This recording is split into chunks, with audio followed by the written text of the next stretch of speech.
Very good morning students. I am your maths teacher and today I will teach you maths of class 7th. And today we start new chapter 2 fractions. And today we do exercise 2.1 part 1. तो बच्चों आज हम नया chapter शुरू करने जा रहे हैं जो है फ्रैक्शंस। तो एक्सरसाइज शुरू करने से पहले मैं आपको फ्रैक्शंस के बारे में बताना चाहती हूँ। तो चलिए सबसे पहले फ्रैक्शंस के बारे में पढ़ते हैं कि फ्रैक्शन क्या होते हैं और वो कितने टाइप्स के होते हैं और हम किस तरह से उनको आइडेंटिफाई करेंगे। So let's start. First open your book. This is your maths book, maths of class 7th।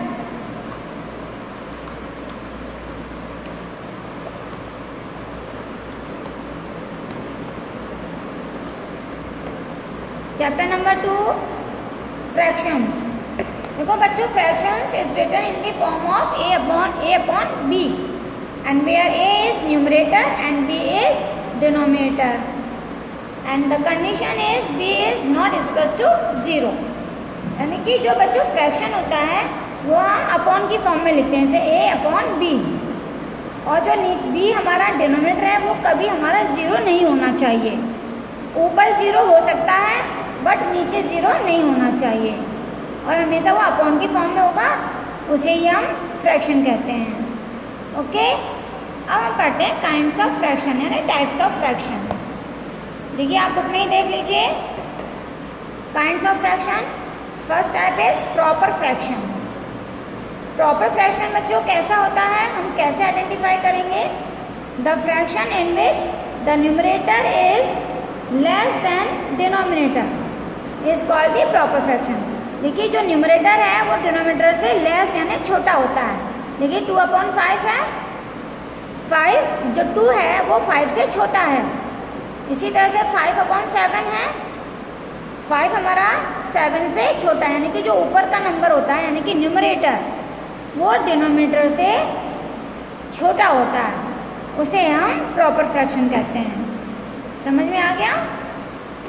इसी तरह से इम्प्रॉपर फ्रैक्शन उसका उल्टा होता है बच्चों। इसमें ऊपर वाला नंबर नीचे वाले नंबर से बड़ा होता है। जैसे देखो 9/7 है तो 9 जो है 7 से बड़ा है, यानी ऊपर बड़ा है और नीचे छोटा नंबर है। 11/8 11 बड़ा है और 8 छोटा है। 45/23 45 23 से बड़ा है और ये छोटा है।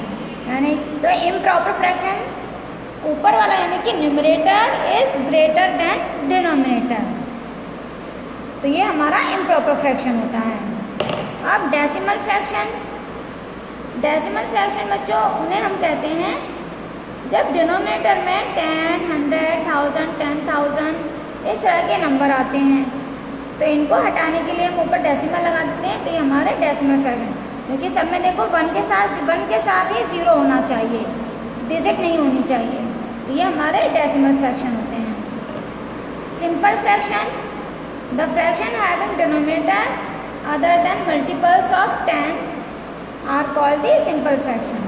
देखो नीचे का नंबर 10 नहीं होना चाहिए, 10 को छोड़कर नीचे डिनोमिनेटर कोई भी नंबर हो सकता है, तो उसे हम सिंपल फ्रैक्शन कहते हैं। मिक्स्ड फ्रैक्शन बच्चों किसे कहते हैं? मिक्स्ड फ्रैक्शन में ये फ्रैक्शन और जो नेचुरल नंबर वो दोनों मिक्स होते हैं। जैसे 3 नेचुरल नंबर है और 4/5 ये फ्रैक्शन है, तो दोनों मिक्स हो गए, तो इन्हें हम मिक्स फ्रैक्शन कहते हैं। इसी तरह से इक्विवेलेंट फ्रैक्शन। इक्विवेलेंट फ्रैक्शन बच्चों वो होते हैं जिनके ऊपर और नीचे मल्टीप्लाई करने से नंबर हमारा चेंज हो जाता है, बट मल्टीप्लाई हम सेम डिजिट से करते हैं। जैसे ये हमारा 2/5 है, हमने 2 में 2 से मल्टीप्लाई किया तो 5 में भी हम 2 से ही मल्टीप्लाई करेंगे तो 4/10 आ जाएगा। अगर हम 2 में 3 से मल्टीप्लाई करते हैं तो 5 में भी हम 3 से ही मल्टीप्लाई करेंगे तो हमें नंबर 6/15 मिलेगा। अगर हम 2 में 4 से मल्टीप्लाई करते हैं तो 5 में भी हम 4 से ही मल्टीप्लाई करेंगे तो हमें 8/20 मिल जाएगा। तो यानी कि जो मल्टीप्लाई करने के बाद हमें नंबर मिले थे 4/10, 6/15, 8/20, ये सभी क्या है हमारे इक्विवेलेंट फ्रैक्शन। इक्वल फ्रैक्शन बच्चों किसे कहते हैं? जिसमें डिनोमिनेटर सब सेम होते हैं। देखो 7 7 7 सभी में डिनोमिनेटर सेम है, इसलिए हम इन्हें इक्वल फ्रैक्शन कहते हैं। और अनइक्वल फ्रैक्शन कौन से होते हैं? जिसमें नीचे डिनोमिनेटर डिफरेंट होते हैं, सेम नहीं होते, उन्हें हम अनइक्वल फ्रैक्शन कहते हैं। ओके, इसके बाद लास्ट है आपका मिनिमम फ्रैक्शन। बच्चों मिनिमम फ्रैक्शन हम उन्हें कहते हैं जो आपने सिंपलेस्ट फॉर्म पढ़ा होगा। सिंपलेस्ट फ्रैक्शन यानी कि जो भी हमें फ्रैक्शन दिया हुआ है उसे हम स्मॉलेस्ट फॉर्म में लिखा जाता है, तो वो मिनिमम फ्रैक्शन यानी छोटा रूप। तो इस तरह से ये हमारे काइंड्स ऑफ फ्रैक्शन थे। चलिए अब हम अपनी एक्सरसाइज स्टार्ट करते हैं। एक्सरसाइज 2.1।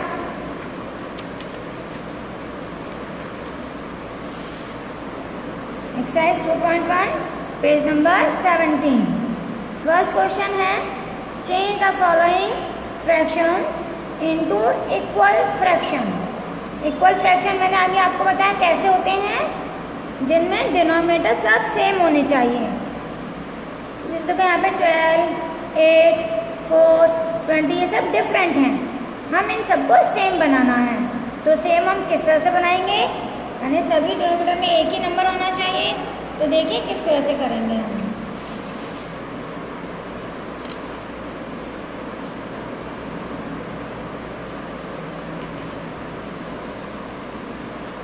ये क्वेश्चन नंबर 1 का ए पार्ट, ये हमारा क्वेश्चन है। तो बच्चों सबसे पहले हम जो नीचे डिनोमिनेटर हैं 12, 8, 4 एंड 20, इनका हम एलसीएम लेंगे। सो एलसीएम इज 120। या आप एलसीएम लेने का वर्क रफ में करेंगे, यहाँ पर नहीं करना है। ओके, तो एलसीएम लेने के बाद हम यहाँ पर लिखेंगे एलसीएम इक्वल्स टू 120। अब फर्स्ट फ्रैक्शन ले लीजिए आप 5/12, हम यहाँ पे लिख लिया हमने। अब देखिए ये 12 है, सभी फ्रैक्शन को हम यहाँ पर एक साथ लिख लेंगे नीचे। 7/8 हमने यहाँ लिख लिया, 3/4 हमने यहाँ लिख लिया और 17/20 हमने यहाँ लिख लिया। ओके, अब ये जो एलसीएम है यहाँ इक्वल लगाइए, बीच में अपॉन 5/12, इसको दोबारा से लिखिए, बीच में अपॉन की लाइन। सभी को हमने इसी तरह से लिख लिया, फिर इक्वल लगाइए। अब अपॉन की लाइन ड्रॉ करनी है। अभी जो एलसीएम है वो हम नीचे लिखेंगे, अपॉन 120 अपॉन 120 अपॉन 120। ये जो एलसीएम था ये हमने सब यहाँ पर लिख लिया। अब देखिए सबसे इम्पॉर्टेंट जो स्टेप है वो हमारा यहाँ का है। अभी तक हमने कुछ नहीं किया है, सिर्फ लिखा है। अब देखिए 5/12 यही हमारा नंबर यहाँ पर है। अब 12 को हमें 120 बनाना है, तो 12 में हम किससे मल्टीप्लाई करेंगे 120 लाने के लिए? तो 12 10 जा 120, तो यानी कि 12 10 जा। अब आपने यहाँ पे मल्टीप्लाई किया है 10 से, तो ऊपर भी हम 10 यही नंबर हम ऊपर लिखेंगे। अब इसका मल्टीप्लाई कर दो 5 10 जा, यहाँ आ गया 50। तो ये हमारा कंप्लीट हो गया। अब यहाँ आ जाइए। अब 8 में हम किससे मल्टीप्लाई करेंगे 120 लाने के लिए? जल्दी बताइए, आप डिवाइड करके देख लीजिए इसको। ओके, तो मल्टीप्लाई करेंगे 15। 8 का टेबल जब हम 15 टाइम्स पढ़ेंगे तो 120 आ जाएगा। हमने यहाँ पे 15 लिखा है, तो यही 15 बच्चों ऊपर लिखना है, मल्टीप्लाई 15। अब मल्टीप्लाई कर दीजिए, 15 7 जा 105 आ गया ऊपर, ये भी कंप्लीट। अब यहाँ आ जाइए। 4 को 120 बनाने के लिए 4 का कितनी बार मल्टीप्लाई किया जाएगा? देखिए 30 टाइम्स। 4 30 जा 120, तो यहाँ हमने 30 लिखा, तो यही नंबर बच्चों हम ऊपर लिखेंगे, मल्टीप्लाई 30 और 33 जा 90, ये भी कंप्लीट। अब यहाँ आ जाइए। 20 को 120 बनाने के लिए कितनी बार मल्टीप्लाई किया जाएगा? 6। 26 जा 120, तो हम ऊपर भी यहाँ 6 है, तो ऊपर भी हम 6 लिखेंगे। तो 17 6 जा 102, तो बच्चों ये जो हमारे फ्रैक्शन आए हैं ये क्या है हमारे इक्वल फ्रैक्शंस। तो हम यहाँ लिखेंगे देयरफॉर, अब ये वाले लिखेंगे देखो 120 120 120 120, नीचे डिनोमिनेटर सब में सेम है तो ये क्या है हमारे इक्वल फ्रैक्शन।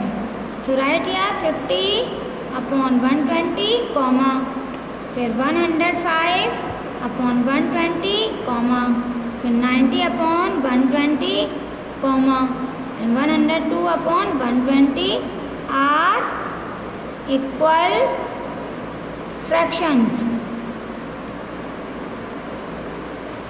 ये हमारा आंसर हो गया। तो सेम इसी तरह से आपको सभी क्वेश्चंस करने हैं। समझ में आ गया बच्चों आपको किस तरह से किया है हमने? इसी का भी पार्ट और देख लीजिए फिर आपको और अच्छी तरह से समझ में आ जाएगा। ये क्वेश्चन है, इसका हमने एलसीएम ले लिया 6, 7, 14 और 21 का 42 आया। ये सभी फ्रैक्शन हमने देखो यहाँ लिख लिए, इक्वल लगा दिया हमने, और जो एलसीएम है वो हमने ये अपॉन 114 अपॉन 42 अपॉन सब 42 हमने यहाँ लिख लिया जो भी एलसीएम था। अब 5/6 यहाँ पे आप दोबारा लिखिए 5/6, 4/7, 3/14, 8/21 लिख लिया। मल्टीप्लाई लगाओ। अब 6 का टेबल कितनी बार मल्टीप्लाई करेंगे? 42 लाने के लिए 7, तो 7 हम ऊपर लिख देंगे, 5 7 जा 35। 7 का कितनी बार मल्टीप्लाई करेंगे 42 के लिए? 6, ऊपर भी 6, 4 6 जा 24। 14 का मल्टीप्लाई कितनी बार करेंगे 42 के लिए? 3 टाइम्स, तो ऊपर भी 3, 3 3 जा 9। 21 का मल्टीप्लाई कितनी बार करेंगे 42 के लिए? 2 बाय, तो ऊपर भी 2, तो 8 2 जा 16। तो अब ये फ्रैक्शन हमारे क्या हो गए? Equal fraction. So right here therefore 35/42 comma 24/42 comma 9/42 comma 46/42। देखो सभी में सेम है, तो आर इक्वल फ्रैक्शंस। तो ये क्या है हमारे सभी इक्वल फ्रैक्शंस। तो इस तरह से देखिए क्वेश्चन नंबर 2।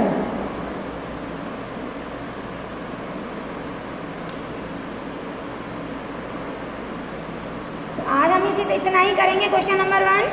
तो thank you, have a nice day.